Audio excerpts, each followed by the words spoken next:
"I thought he would come," said Voldemort in his high, clear voice, his eyes on the leaping flames. "I expected him to come." These were the words ushered from Voldemort's mouth just moments before Harry Potter met his apparent demise. In this moment, Harry had made the choice to sacrifice himself in order to protect his friends, exchanging his own life for the safety of every other witch and wizard who bravely fought against Voldemort's forces. And for a little while, it looked as though this may have been the end for Harry. Unlike his previous confrontations with Voldemort, like his meeting with a fragmented Voldemort attached to Professor Quirrell, or their duel in the graveyard of Little Hangleton, this time Harry had come forward without any intentions to fight back. He came to die. Of course, we later find out that Harry, who stared death right in the face, eventually survives. But what I want to discuss today is how he survives. If we go by Harry Potter canon, there are several explanations that shed light on how Harry manages to survive, and we owe our gratitude to Dumbledore for providing us with answers to these sorts of questions. But what I want to suggest today is that Dumbledore lied. Join me in today's video as we discuss why Dumbledore lied and explore the real way that Harry was able to return to the land of the living. Let's dive in.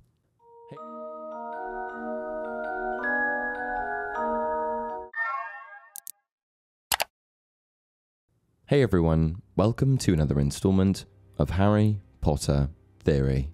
To set the scene, let's revisit the Forbidden Forest when Harry comes face to face with Voldemort.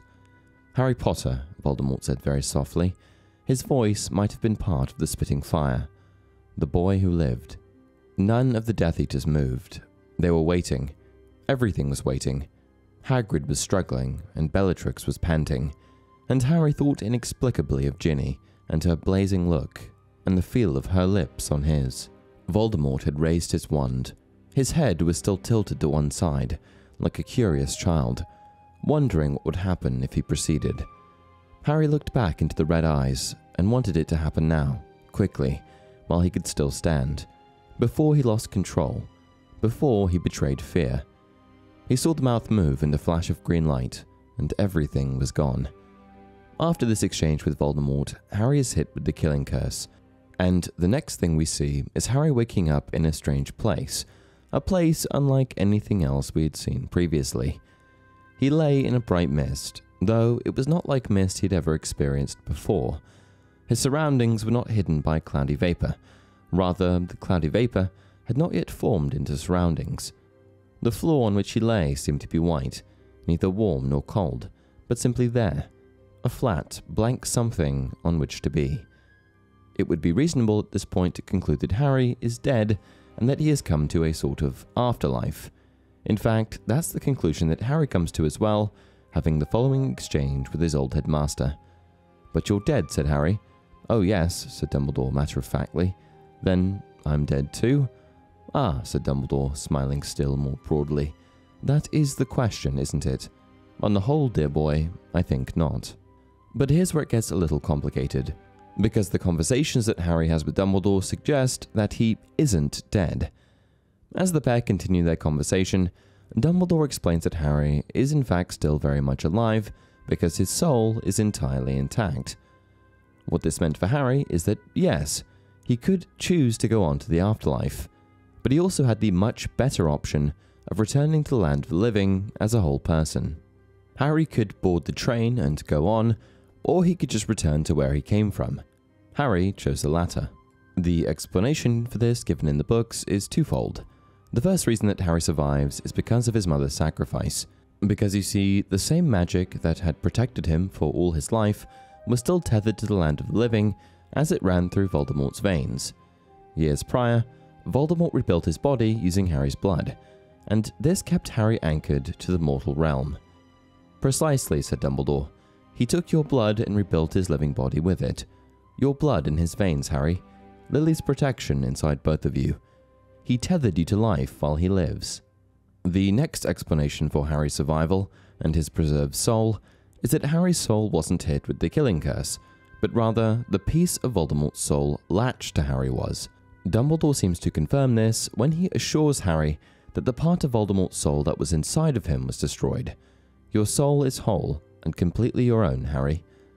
In summary, the book suggests that Harry was tethered to life for 2 reasons, and that he never truly died. But I've got an issue with this, as well as Dumbledore's answers. I think Harry died. Let's look at the facts. When Voldemort tried to kill Harry as a baby, the killing curse rebounded and destroyed Voldemort's physical form, causing him to require a new body. If it was the same magic protecting Harry this second time that tethered Harry to life, you'd think that the same thing would have happened. And because things didn't play out the way they did the first time, I think that some sort of other magic was at play.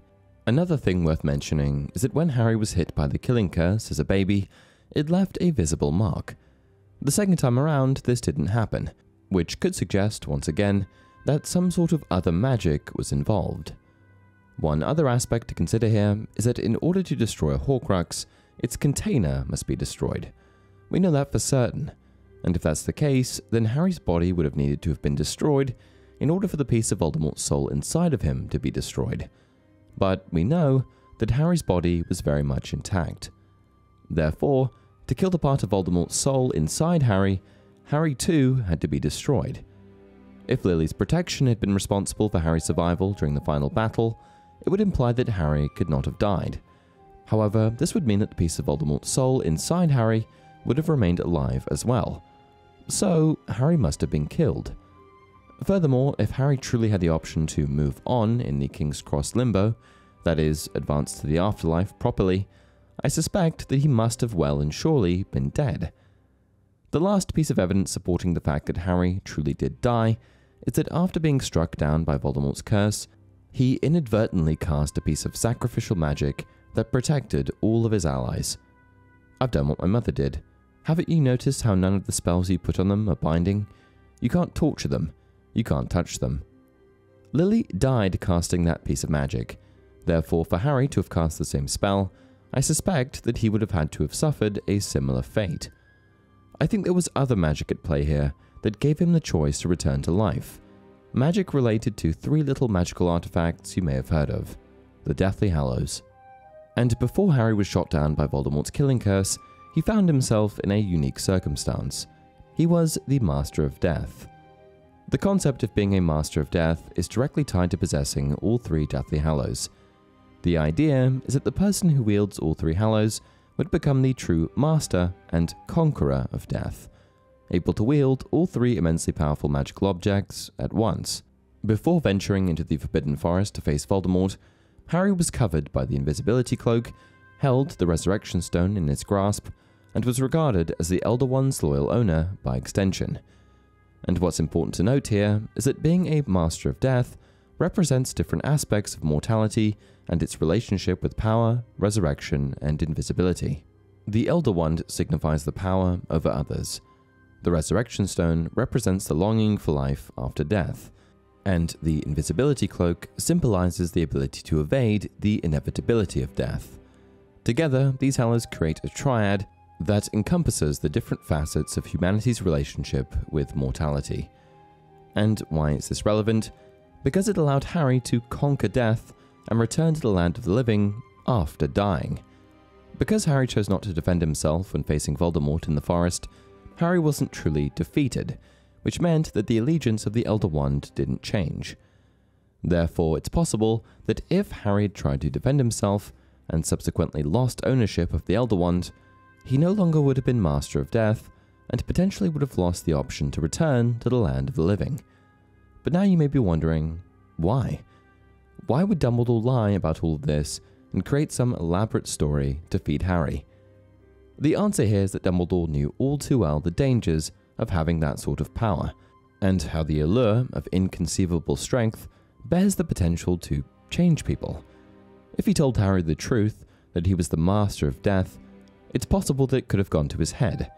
And while Harry had a pretty good track record in terms of doing the right thing, it's still possible that that sort of power could have twisted his perspective. In his youth, Dumbledore, along with Gellert Grindelwald, harbored ambitions of locating and claiming the Hallows for themselves. This pursuit of power was reflected in his vision of a future where wizards would dominate and influence muggles for the greater good. But as Dumbledore grew older, and his previous errors set in, he was able to recognize how the pursuit of power had led him down a much rockier path.